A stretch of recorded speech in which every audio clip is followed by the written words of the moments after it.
Alright, so before I get the lift, I'm watching Dexter right now while I'm eating some pizza. We're gonna take some of this pre-workout on the chest day. This is my second day using pre for the second time ever in my life. I'm starting to enjoy it. Get a crazy pump, extreme energy, and it makes me go as hard as I physically can, even more than I already do now. Like when I go as hard as I physically can, I don't be motivated to do it. I don't be feeling like doing it, but when I take this pre-workout, I'll be having so much energy to just go straight into and just go straight into going as hard as I physically can on every set. Of course, we always go until failure and go beyond failure on every single set, but we don't be motivated. We be tired, we be sleepy, but when I take this, it's like I just wake up and just get sparked with random energy. I don't know. I'm starting to like pre a lot. But if y'all don't know if I take protein powder, creatine, I don't take none of that. I just take pre-workout. Now I take only pre-workout. Pre-workout does nothing but give you a good pump and energy. Just better for the lift. Pre-workout has nothing to do with really muscle that much. I would say it has some type of benefits, but not benefits to the point where I'm finna be, you know, gaining a lot of weight and size because of it. All right, let's swirl this around. We're gonna break it in a minute. Let's finish eating our pizza first, though, of course. And then we're gonna head on to our pre-workout. All I'm worried about recently, all I've been caring about is getting bigger, getting stronger, learning more, getting more knowledge, becoming the best version of myself. And that's it. That's all I care about right now. Nothing else. It's how it should be. Soon, we'll have more goals in mind, but as of right now, the only goals I got is to get stronger and it's to get smarter. Not just in the gym, but mentally as well. All right, we just gonna rep out 135 on incline until failure.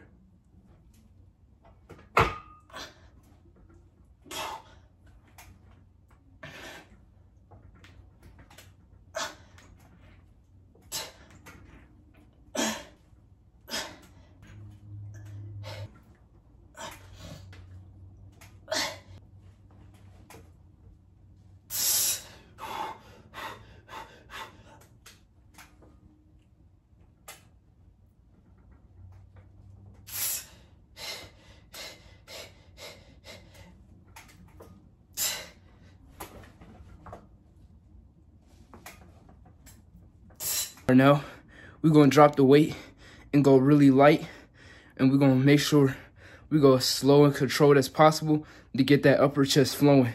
So the goal today is to not go heavy, but to save all that the next chest day coming up. Usually we just do 2 sets to failure every set, every exercise, but we're gonna do 3. So we're gonna have one close grip incline bench, and then we're gonna have one wide grip slow control incline bench, just so I can get that little wide grip in too.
I went absolutely insane. That pre-workout is something else. That pre-workout is something else. We just went beyond our limits on that set right there. Beyond our limits. Even that first set, I felt like I went beyond my limits too. Let's do one more set until failure. And then that'll be about it for incline bench. Then we're gonna do 2 sets to failure, a dumbbell incline bench. And then that'll be really about it for chest. Oh yeah, and then a decline push-ups for 2 sets to failure. And then after that, we're gonna get to the back day. That's not gonna be really nothing. This is gonna be some weighted pull-ups for 2 sets to failure on a wide grip, medium grip. Yeah, 2 sets to failure on wide grip, 2 sets to failure medium grip, and 2 sets to failure of some barbell rows. Very slow and controlled. Make sure I really get that back sore. We're gonna do 3 sets to failure. The first set is gonna be like me trying to do as much reps as I can with my max. So I'm gonna get like 100 pounds, put 100 pounds on the rack, and I'm gonna do as much reps as I can with 100 pounds. And then after that, we just gonna do the rest of the pull-ups with lightweight, just so I can really get my lats flowing. We need to grow a bigger back. The only way we growing a bigger back is if we do pull-ups and barbell rows. If y'all know how to get a bigger back, weighted pull-ups, barbell rows, all you need. To be honest, you could just sit there and just do pull-ups and have a bigger back. That's why you see calisthenics athletes and all of them have huge backs, because all they do is spam pull-ups. I'm trying to tell y'all gotta take notes. Those pull-ups not no joke. They get your back right. I know someone that only did pull-ups and got a huge back like it was a bodybuilder back, and he only did pull-ups. As me saying, I know somebody not in real life, but on, scrolling on, TikTok, whatever, I've seen some people like calisthenics athletes that build really large lats just from spamming pull-ups, or like those dudes that are in the gymnastics, they back be huge because they do a lot of pull-ups.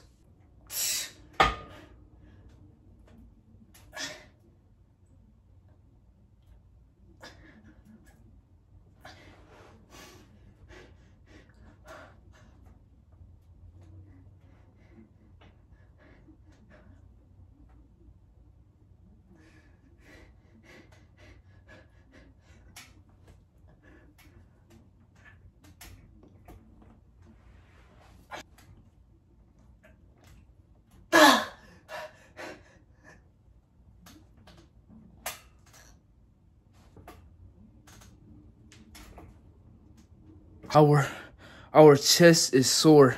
I know our chest is gonna be pumped up after this set.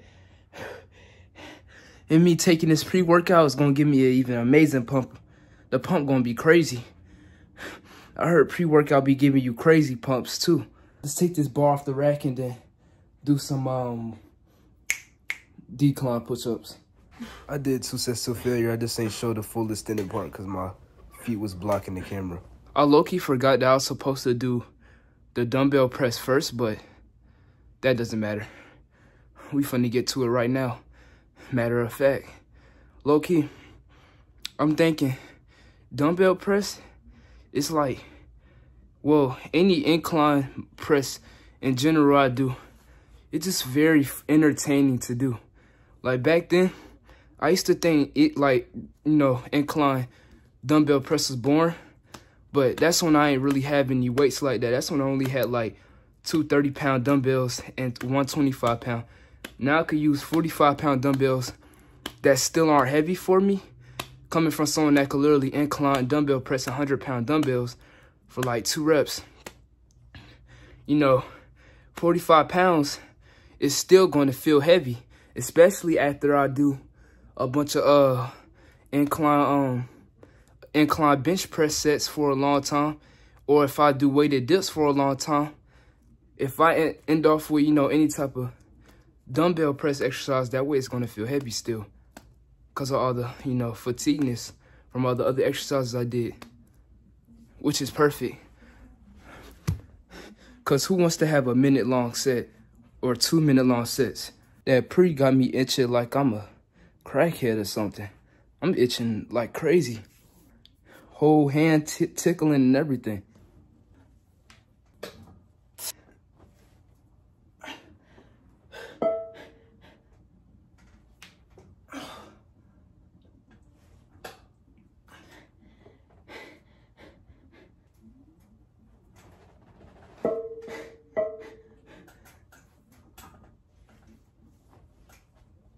Don't be like, y'all ain't expect me to do that, did y'all? Y'all really expected me to, you know, just do some normal dumbbell press. But I was like, let me add in some plates. Let me see how the plate's going to feel. It was low-key pretty fun. We ended off the last set with normal dumbbells, though.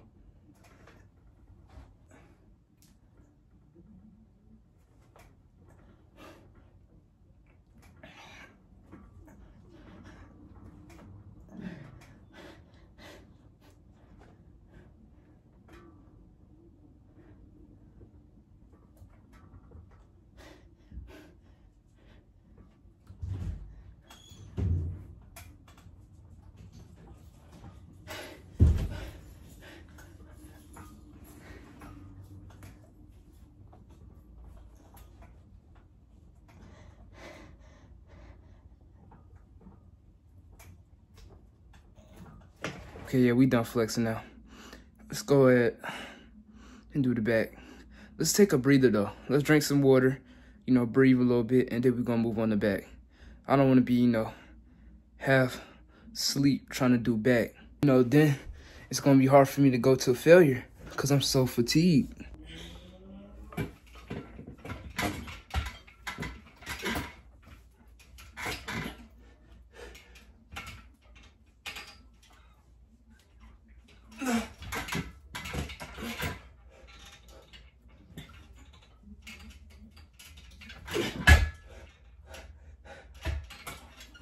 Okay, I take that back.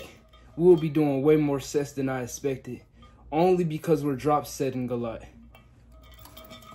We was only able to get out 1 rep with 100 pounds. So we went from 100 to 90 pounds to now 45 pounds.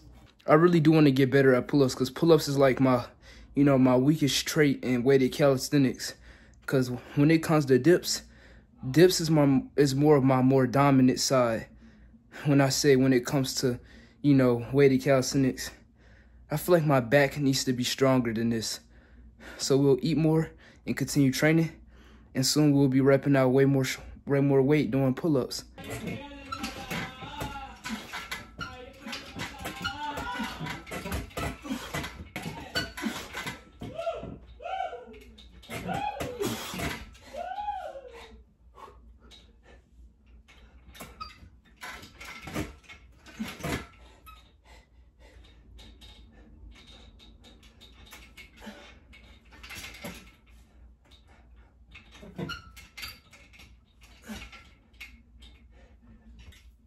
Okay, yeah, that was perfect.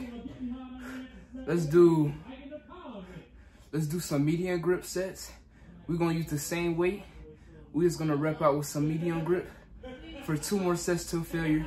Then once we're done with that, we're just gonna do some wide pull-ups, some very wide grip pull-ups, body weight, with no weight at all. And it's gonna really slow and controlled. Actually, no, we'll use 25 pounds. We're gonna use a 25-pound plate, and it's gonna really slow and control and get at least 10 reps and higher on it for the first 2 sets. And maybe, you know, maybe we might get more than 10 reps, but I doubt it, knowing how sore my back is from these sets already.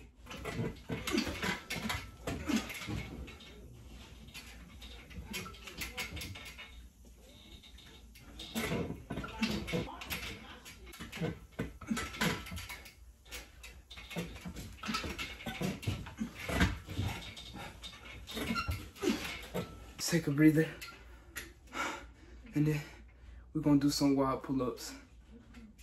We are exhausted. Let's get some water.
I am so locked in right now. So what we're gonna do is now, we're gonna get these straps.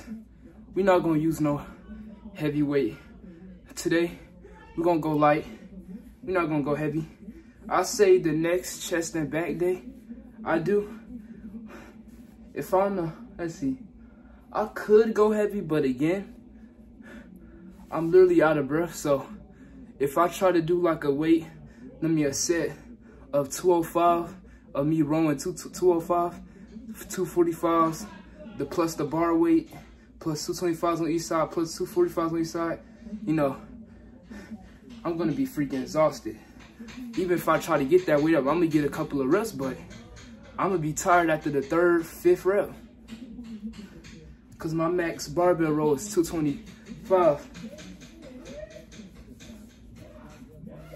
If I was someone, you know, that wasn't, you know, 15 years old and I was at least like, even if I am fit, like it don't matter what age you are really. I feel like it matters how much you weigh and how tall you are. Like if you're 6 foot and higher, you should be benching like 200, 300 plus at 15, which is very, very impressive for that age. But anybody that's like 5'7", 5'6", and you're benching 200 and more, pat yourself on the back, because you're pretty strong. As a person right now that benches 205 for reps on a bench at like 15 years old and I'm 5'6", I would say that's pretty much a good accomplishment. Even weighted dips. Like, I feel like in my opinion, doing a 200-pound dip or a 100-pound dip is more impressive than doing any type of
Y'all can't be lie. The pump was crazy. I'll see y'all in the next lift. Tomorrow's gonna be entertaining. I'll tell you that. Tomorrow's gonna be a full arm day. Whoo! That's gonna be our full arm day. Well, our first full arm day using pre-workout. Cause we haven't had a full arm day yet using pre. The last time we used pre was that leg day. And of course today.